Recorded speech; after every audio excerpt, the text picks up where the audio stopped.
지난 시간에는 우리가 함께 의에 줄이고 목마른 자는 복이 있다. 그들은 배부를 것이다. 라는 내용으로 말씀을 생각해 보았습니다. 세상의 사람들은 자기들만의 목표와 계획을 세워놓고 그 하나님 외의 것에 더 목말라 하지만 우리들은 하나님 앞에서 영적인 모습에 목말라하고 또 내가 속한 사회나 가정이나 직장이나 그런 공동체의 공의로운 모습을 보기 위해 영적인 목마름을 갈급함을 가져야 한다는 사실을 우리는 깨달았습니다.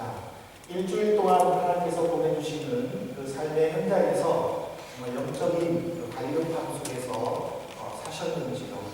우리는 스스로의 그 만족보다는 오히려 영적 갈급함을 통해서 하나님이 채워주시는 그런 배부름을 날마다 느끼고 또 체험하며 살기를 진심으로 바랍니다. 이제 이 시간에는 5번째 복에 대해서 생각을 해보게 되는데, 긍휼히 여기는 자는 복이 있나니 그들이 긍휼히 여김을 받을 것이며 했습니다. 먼저 이 긍휼이라는 것은 사전적인 의미로 불쌍하고 가엾게 여겨서 도와준다입니다. 근데 유대인들은 이 긍휼이라는 단어를 여자의 그 자궁과 같은 동의어로 사용하면서 생각한다고 합니다. 다시 말하면은 아이를 보호하고 또 잉태하는 그런 그 생명의 귀중한 기간처럼 이스라엘 사람들은 다른 사람들을 볼 때에 그런 마음 자세를 가지고 그를 이해해주고 감싸주고 또 사랑하고 용서해줘야 한다는 사실입니다. 이런 이스라엘 사람들의 그 모습 속에서 공동체들은 서로를 이해하는 또 이렇게 용서해주고 품어주는 그런 모습들은 그들이 스스로 깨달아서가 아니라 바로 하나님께서 주신 그 사랑을 그들이 배웠기 때문이라는 것입니다. 사실 하나님께서도 우리에게 긍휼을 베풀 것을 명령만 하시지 않고 하나님께서 직접적으로 이스라엘 백성들에게 긍휼한 모습을 보이기도 하셨습니다. 그래서 백성들의 잘못으로 심판을 하시지만 그러나 그 심판 속에서 또 하나님께서는 백성들을 치료해 주시는 모습들을 우리는 구약성경을 통해서 잘 알고 있을 뿐만 아니라 하나님께서 우리를 긍휼히 여기시는 그 최고의 모습을 바로 십자가의 사랑이라는 사실입니다. 신명기 3장 17절에 보면은 너는 이 진멸한 물건을 조금도 내 손에 대지 말라. 그리하면 여호와께서 그의 진노를 그치시고 너를 긍휼히 여기시고 자비를 더하사 내 조상들에게 맹세하신 같이 너를 번성하게 하실 것이라. 이 말씀에 보면은 너를 긍휼히 여기시고 라고 했는데 하나님께서 그 백성들을 당신의 몸처럼 사랑하고 자비를 베풀어 주셨다라는 그런 뜻입니다. 그래서 이 하나님의 긍휼을 깊이 깨달은 바울 사도는 로마서에서 어떻게 고백을 했느냐면 로마서 6장 10절에 보면은 그가 죽으심은 죄에 대하여 단번에 죽으시며 그가 살아계심은 하나님께 대하여 살아계심이니라고 고백을 했습니다. 예수님은 전혀 죄가 없는 분으로 십자가에 비참하게 죽으실 필요가 없으셨습니다. 하지만 하나님께서는 죄 많은 사람들을 사랑하셨고 그들을 어떻게 해서든지 치료하셔서 천국으로 인도하고 싶었습니다. 그리고 그 방법을 생각하다가 예수 그리스도를 이 땅에 보내서 죄인의 몸으로 죽게 하심으로 사람들을 용서하는 방법을 택하셨던 것입니다. 그래서 예수님도 하나님의 계획을 깨닫고 이 땅에서 어떻게 죽을 것인가를 아시면서 이 산상수훈을 통해서 자신의 삶을 배우고 또 몸소 실천하도록 우리들에게 가르쳤던 것입니다. 그리고 그 사람을 바울 사도는 깨달았고 그래서 로마 교회에 이와 같이 고백을 했습니다. 이게 문제는 뭐냐면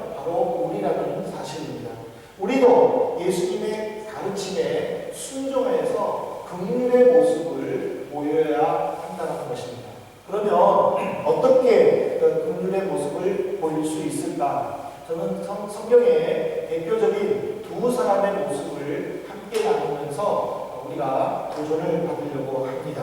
첫 번째로 다윗의 방법입니다. 사무엘상 24장 4절에 보면은 다윗의 사람들이 이르되 오소서 여호와께서 당신에게 이르시기를 내가 내 원수를 내 손에 넘기리니 내 생각에 좋은 대로 그에게 행하라 하시더니 이것이 그날 일입니다 하니 다윗이 일어나서 사울의 겉자락을 가만히 내니라.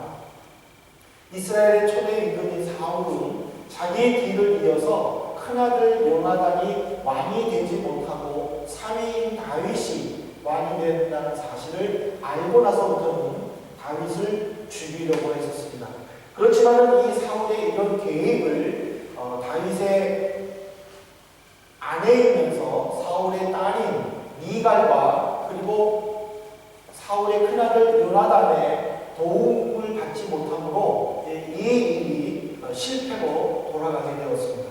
그래서 사울은 자기의 왕의 권위를 이용해가지고 직접 군사들을 동원하고 전국에 다윗을 만나는 즉시 붙잡아서 왕에게 보내라는 그런 명령을 내리고 또 그도 다윗을 찾기 위하여 군사들을 데리고 수색을 하는 그런 모습을 보여준 것이 사무엘상과 열왕기상에 나옵니다. 근데 하나님께서는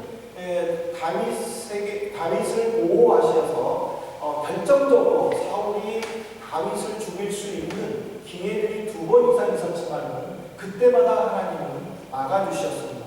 그리고 오히려 다윗에게 결정적인 기회를 주셨습니다.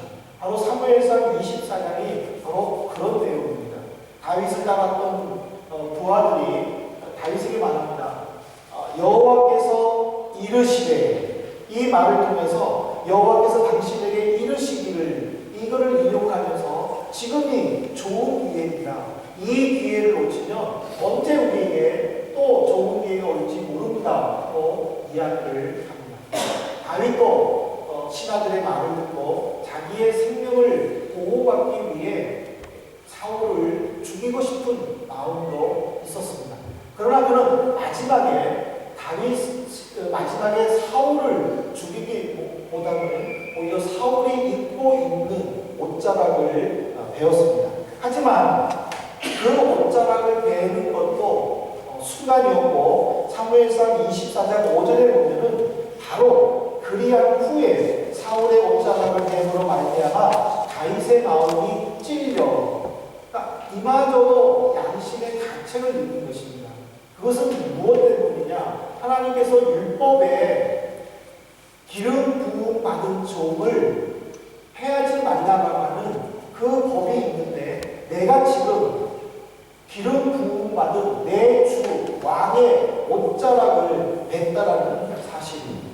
그 법을 어겼다라고 그는 스스로 자책하고 있었습니다.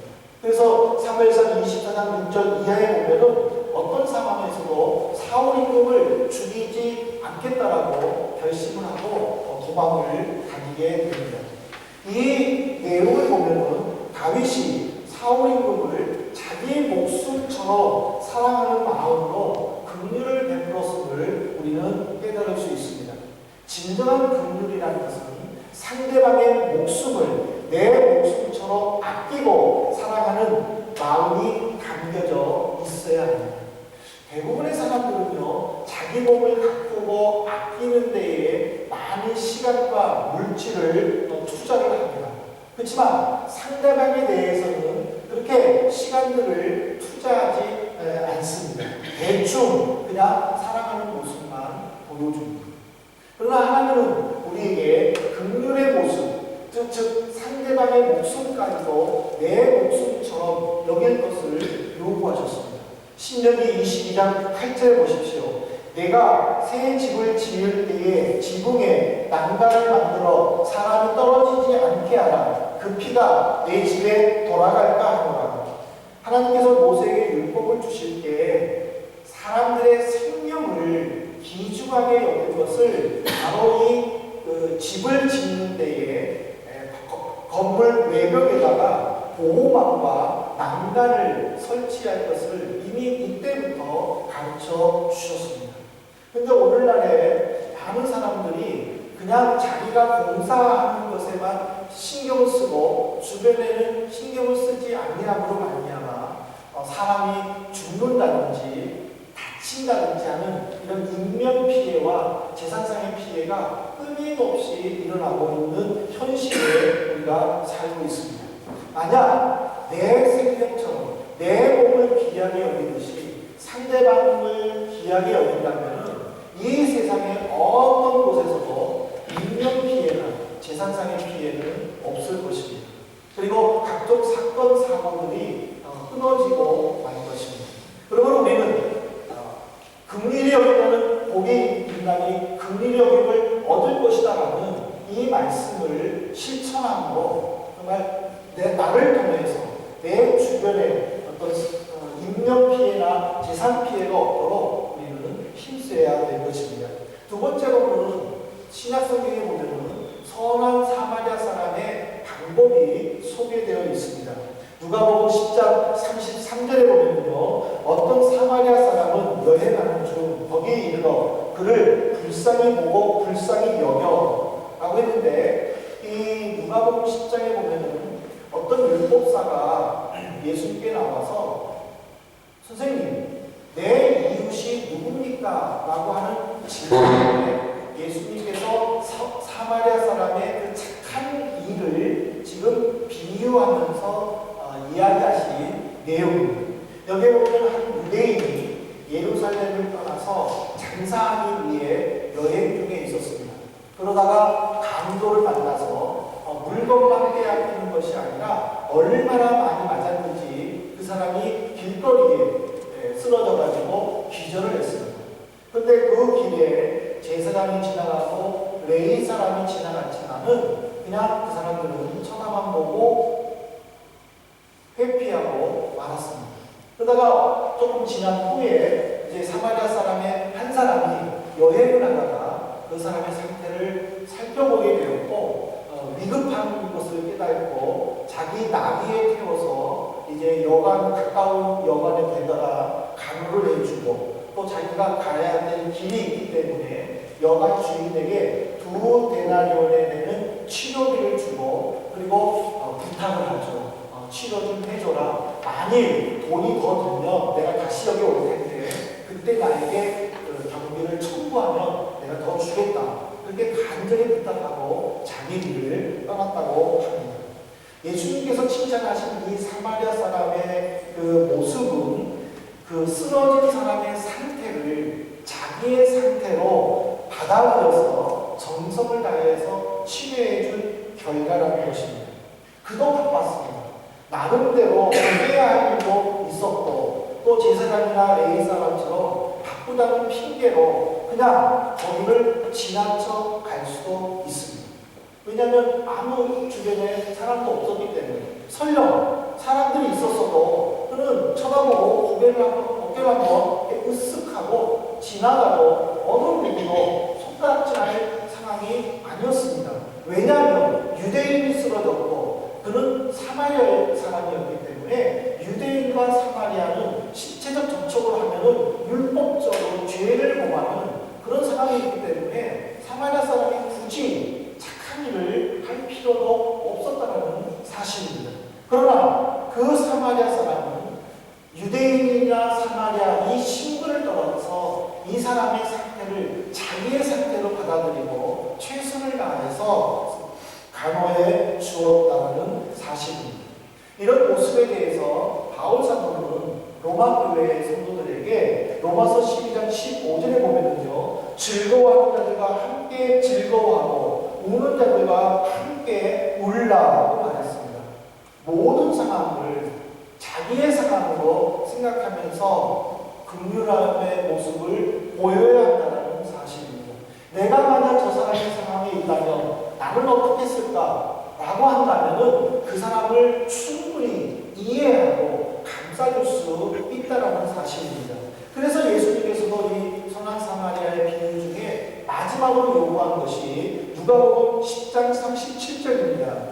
그 율법사에게 말합니다. 누가 너의 이웃이 되겠느냐? 그때 율법사가 말합니다. 자비를 베푼 자입니다. 예수께서 이르시되 가서 너도 이와 같이 하라. 신분을 따지지 말아라. 그 사람의 모습을 보지 말아라. 그 사람과 나와의 관계를 생각하지 말아라. 너도 친절을 베푼 사람이 정말 이웃이라고 생각한다면 너도 가서 그렇게 하라 하고 요구하셨습니다. 이 말은 뭐냐면 지금 당장 실천하라는 말씀입니다. 사랑하는 성도 여러분, 주님께서 우리들에게 긍휼히 여기는 자는 긍휼히 여김을 받을 것이다 라고 선언하시는 이유는 어려움에 처한 사람을 발견하거나 힘들고 지친 사람들을 만나거든 그들의 어려움과 힘듦을 외면하지 말고 상대방의 부족한 부분이 내 것이다 라는 심정으로 감싸주라는 말씀입니다. 우리 주변에는 힘들고 어려운 사람들이 많이 있습니다. 우리가 살고 있는 이 유럽에는 난민 문제로 힘들어하고 있습니다. 그리고 중동 지역과 아프리카는 내전과 기근으로 힘들어하고 있습니다. 지금 우리나라를 보시기 바랍니다. 우리 주변에는 불확실한 미래로 인해서 많은 것들을 포기해야만 하는 젊은이들이 많이 있습니다. 이들을 향해서 우리가 어떤 마음을 가져야 할 것입니까?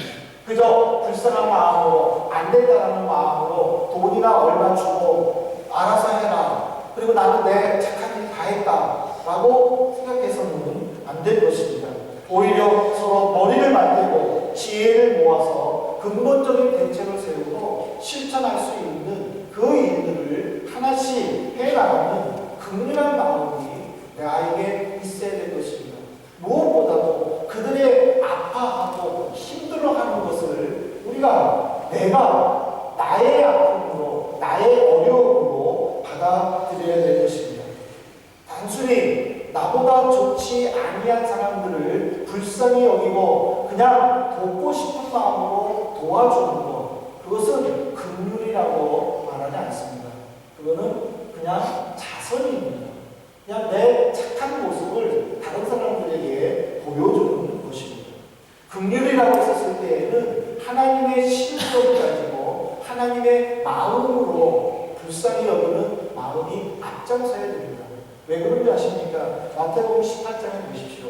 마태복음 18장 33절에 보면은 내가 너를 불쌍히 여긴 것 같이 너도 내 동료를 불쌍히 여김이 마땅하지 아니하냐. 1만 달란트를 빚진 신하가 있었습니다. 왕은 그에게 빚을 갚을 것을, 청산할 것을 강력하게 요구합니다. 그때 신하는 말합니다. 왕이시여, 한 번만 용서해 주시고 조금만 참아주시면은 내가 어떻게 해서든지 이 빚을 갚겠습니다 라고 간곡하게 사정을 합니다. 왕은 그렇게 사정하는 신하가 너무 불쌍해가지고 그래, 나는 너 그 돈 없어도 되니까 넌 좋다, 탕감해 줄 테니까 너는 빚에서 자유롭게 살아라 하고 선언을 해줍니다. 그 신하는 얼마나 기뻐했겠습니까? 저는 즐거운 마음으로 집에 갔습니다. 집으로 가는 길에 마침 자기가 친구에게 100달란트를 빌려준 친구를, 100데나리온을 빌려준 친구를 만났습니다. 그는 길거리에서 그 친구를 만나자마자 그냥 말도 안 하고 멱살을 잡았습니다. 그리고는 빚을 갚으라고 닥달을 했습니다. 그리고는 감옥에다가 가뒀습니다. 이 사람이 내 빚을 안 갚고 지금 다닌다. 그래서 갚을 때까지 감옥에다가 가뒀습니다. 그 사람의 행동을 본 주변의 다른 동료들이 왕에게 호소를 했습니다. 왕은 그 이야기를 듣고 화가 나가지고 그 신하를 다시 불렀습니다. 그리고 엄하게 책망한 것이 이 말씀입니다. 내가 너를 불쌍히 여겨서 빚을 청산해 줬는데 너는 어떻게 불쌍한 마음을 갖지 아니하고 그 빚을 받으려고 악한 행동을 했느냐. 오늘 우리는 이 말씀을 깊이 생각해 보아야 할 것입니다. 우리들도 주님으로부터 죄의 용서를 받고 천국을 소유한 백성들입니다. 다른 사람의 실수로 인해 가지고 내가 어려움에 당하고 내가 아픔에 처하고 또 오해를 받는다고 하나님께서 내게 베풀어 주신 사랑 그리고 하나님께서 베풀어 주시는 용서를 생각하지 아니하고 그 사람을 품지 아니하고 내가 당신 때문에 어려운 일을 당했다라고 똑같이 화를 낸다면은 그리고 항의한다면은 하나님은 기뻐하시지 않는 것입니다. 오히려 그 사람의 그렇게 말할 수밖에 없었던 것을 내가 이해해주고 그래 내가 주님으로부터 받은 그 사랑이 얼만데 내가 주님으로부터 받은 용서가 얼만데 그리고 이해해주고 감싸준다면 이것이 정말 긍휼이고 또 주님으로부터 더 큰 긍휼을 받을 줄로 믿습니다. 우리가 이 세상에 살아갈 때 여러 가지 아픔들이 있고 또 말할 수 없는 고통들이 있을 수도 있습니다. 그러나 긍휼히 여기는 자는 복이 있다니 저희가 긍휼히 여김을 받을 것이다라는 이 말씀을 꼭 생각하시고 어려운 일을 당해도 심지어 억울한 일을 당한다 할지라도 이 한 주간 동안에 서로 용서해주고 이해해주고 감싸주면서 긍휼의 마음을 품는 우리 성도들 되시기를 주님의 이름으로 축복합니다. 이 시간에 우리 같이 기도하시겠습니다. 이 말씀을 생각하면서 긍휼한 마음 내게